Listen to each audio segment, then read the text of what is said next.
All right, welcome to this video. Welcome to this new concept, this new thing I'm going to be starting right now, a series of videos. I'm really excited. I hope you are too. We're going to be comparing lots and lots of cars as stock as possible, just visually tuning them.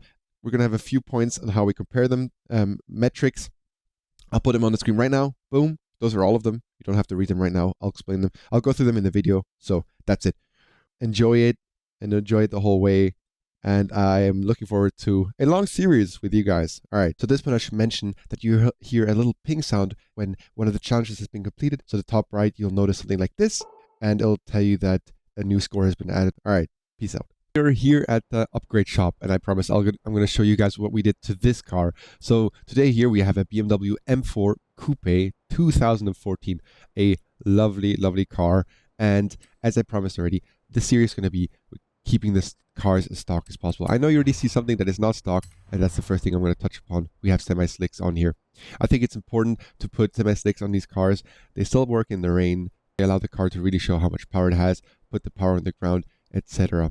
For the people that don't know how slicks work, so they get more contact to the ground, thus you're able to get more traction. That's why the rating is so much higher. Why we're not putting slick race tires on there? Well, if you know anything about water displacement, you know that if you put a very flat tire with no way of water escaping, it won't have contact to the ground when there's rain. So it'll slip all over the place. That is why we keep it like that. Of course, we changed the rims. The rims we changed to the Advan RC3 or RCI. Lovely, lovely rims. You might be questioning this a little bit, but actually this is inspired, heavily inspired by FH5's BMW M4 build. If you know him, I think it's a great combination. I have to add at this point, the color is a BMW standard color. It sadly doesn't say which color. Anyways, I love this color. And of course, the lights here from the front. And when I'm looking from the front right like this, you can probably already notice there has been something done to the width. It is slightly wider than it should be, but I think it fits this car naturally, just so perfect. It makes it look even more aggressive than it already is. This should be, no, one more important thing we also changed. We put the sports springs on it because why wouldn't you? If you own this car in real life, this is how I kind of imagined myself doing this. I imagined if I owned this car in real life, what would I do to it? And obviously, I would lower it. Not all the way to race or drift, because I think that's a little excessive and almost dangerous because you're going to be hitting every part of the floor. It's so low, and especially here in Mexico, where the road is, well, not always perfect. I think sports springs make a lot of sense. And else, as I said, we never change anything, and I'm not going to show this every video with every review. You're just going to have to believe me. All these things stay absolutely stock. That is the whole point of the video. We want to see how these cars behave when they are stock. We want to get a feel for the car authenticity. I think I've said it a few times, but that's really where the fun lies for me. Now, there's something that I didn't mention yet. We rate every car on its looks. And that is one of the 30-point criteria. This is the first thing we do. And this car, obviously, this is very subjective. For me, though, is an absolute 9 out of 10. So it's already gathered itself the first 9 points, which is really important. It gets it close to those 30. And you'll see later in the video where it actually ends up. If you're interested to see how the different cars then compare, as I've mentioned, you can always check out the spreadsheet or just look at the other videos. So with that being said, I think it is time we take this lovely car out on the drag strip and see how quick it is at the end of the drag strip. This is for our second test today.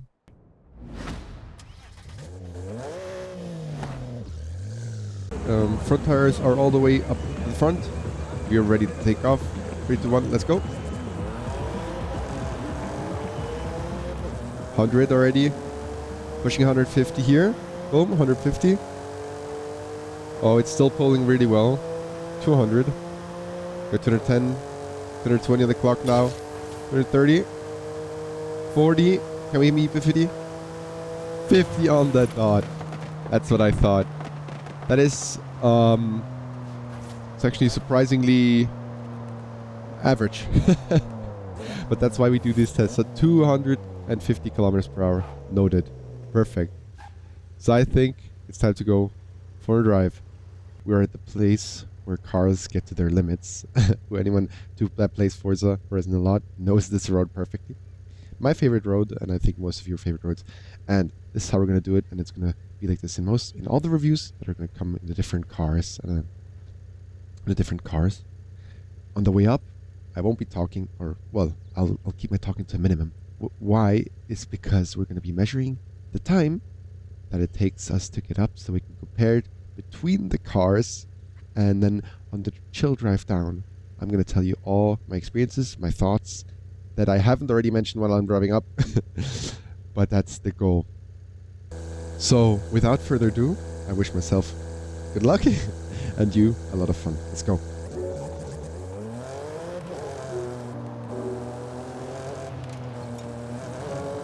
Getting a little feel of the car here first.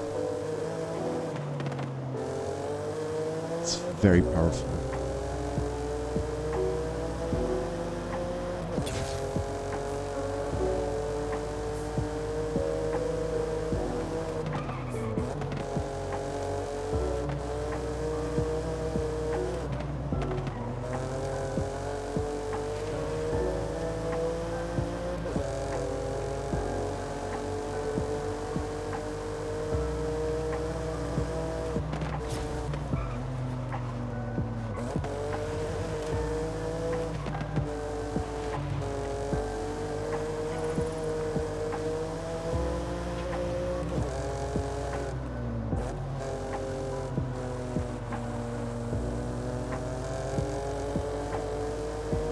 Yeah, that acceleration is absolutely beautiful, I have to say.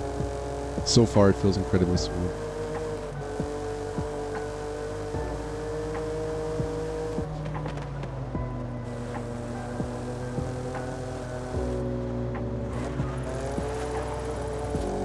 Yeah, very heavy back there.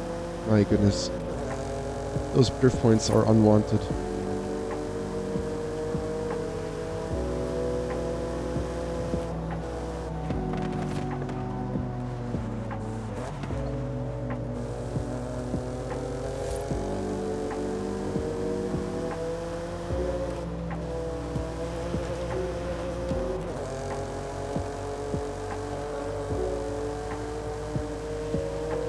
Car sounds absolutely bonkers. Love it. Love it, love it, love it.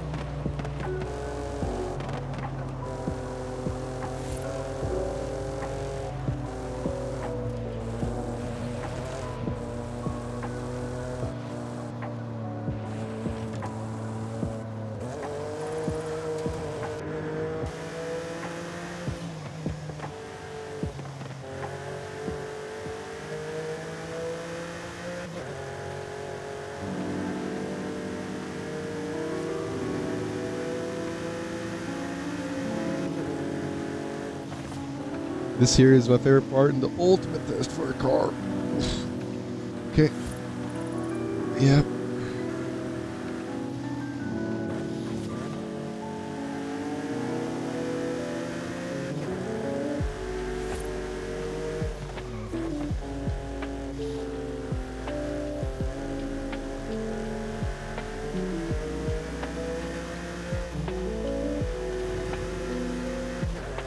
It's beautiful here at night. The sun setting. You have arrived at your destination. Thank you very much. Oh, I can barely see the road now. Wow. Yeah, I have to go in the outside view again. This is obviously also one of the, if not the nicest views anyways.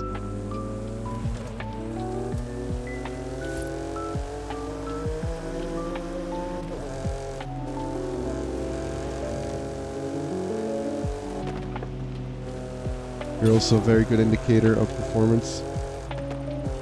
The speed strip.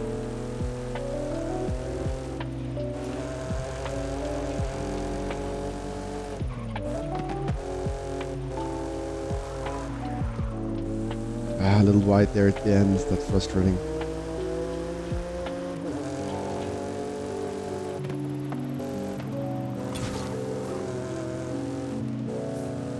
Yeah. Grip is kind of suffering a little bit here towards the end, putting a lot of speed in those corners.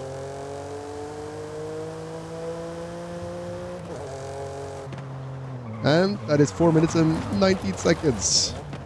Incredible. Incredible, I would say. Absolutely incredible. Okay, so for better or worse, since the last time you've heard me, well, for you it was a few seconds ago, for me it was a little longer ago, you see the time has changed, and that's not because I decided to quit mid-video, but actually it's just because I had to write down all the results, so we can talk about how this car feels, what it does, and what my thoughts are about it in a more accurate and maybe more factual way. So, after having promised that, let's get right to it. So, I mean, first of all, this is not factual at all. This is all emotional. This car is amazing. The sound, the way it floats on the road, and I said float there because that's what I mean. It is a little boaty. That's due to the weight. And it is absolutely understandable it has this weight because it has a lot of horsepower. It's really quick. Now, I'll display the numbers really quickly here so you guys see what this car did in numbers. Now maybe that was a little quick, but I'll talk about the numbers now so you'll hear them again. And my opinions about them. So first of all, when I did the drag strip race, the drag race where it counts how quick the car is at the end of the strip, instead of how normally drag is done with how long it takes you. Now, I know it's a little of a different way of doing it. Anyways, I thought 250 would be really quick. I went back and did it with a few other cars, especially also another car similar rating that I thought was quite slow when I was driving in, the Giulia, Alfa Romeo Giulia, and I was surprised that this car is only 10 kilometers faster. So while the acceleration might be a lot faster, the actual top speed is not. The acceleration feels faster, and that definitely also matters. So I'll give it the acceleration point. 250 kilometers top speed at the end of drag strip, not that great, so I'll be deducting a few points for that. Then we have the 148.68 kilometers speed strip time, which is, if you were noticing before, we drove through it again up there on the mountain, is the time it takes, not the time, sorry, the speed you reach on average by going through the speed zone. And that is on the higher side, yes. The Giulia, for example, scored lower on that, but it is not incredible. Incredible is everything over 150, 151, 152 for these 800 cars. So I'd give it, it's a higher middle-ish tier, so not top tier. I would say upper third for sure. And the time, the 4 minutes and 19 seconds to reach the top of the volcano, that on the other hand is actually pretty good. I could be saying, well, that's because of my driving. I got a good stroke of luck, some good driving. I drive this volcano road so many times a day, so that wasn't luck. That is just usually how I drive it. Mines are plus a few seconds here or there, and I do keep that in the back of my mind. But I can tell you, for sure, this car has really good engine power, good acceleration, and that got it better time than other cars. You'll see in the future when I do reviews with the difference in the times of the cars, because I know right now I'm just talking and you guys have to believe me, but you'll see it. The engine power, that's why I do this uphill. It helped the car. I don't want cars just to win by who goes the best in the corner. I want everything to count. And so here the M4 really, it got away well, I would say. It profited from this trade-off, that the race is uphill. It was able to flex with its big muscle. And that's why the 4 minute 19 is actually really good. So we have two things that are somewhat mediocre and the time being really good, which leaves us with the last point, the drift score. And if you don't play Forza, drift score really works easily. I drift, I get points, right? So that sounds like something fun and cool. As you can see right now, it's ranking up. But it's not cool. You don't want this when you're doing race. I mean, I've got slick tires on. This car is laid lower. Well, actually, that could be drifting too. But everything is kind of made out for racing. And that's what we're trying to do here. We're trying to drift as little as possible. So the higher the score, the worse this is. 11,000. What does that tell us? Well, actually, that's a lot. That's pretty bad. The reason being, again, as I've mentioned, this car is extremely back heavy, back throttle heavy too, and heavy in general. So going out of corners quick like here, you go to gas too early, it will start a slide like this. The back end will start a slide.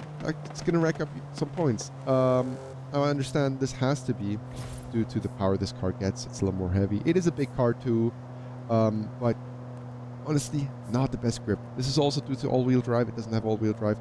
I know a lot of people are going to be thinking, F off all-wheel drive, F that. But if you're just comparing it objectively, all-wheel drive is better in this area. You will slide less. Yes, you'll need less skill. Yes, it'll probably be less fun. But objectively, it'll give you better grip. So, all things considered, the driving aspect, the funness, how it felt, the driving aspect of this car, like how fun it is, how it feels, how authentic it is, 8 out of 10. It's really high. This car it really feels different. You can tell it even in Forza compared to all the other cars. But the actual performance of the car, as in like how it does, I'll have to give it a 6 out of 10. It is not spectacular.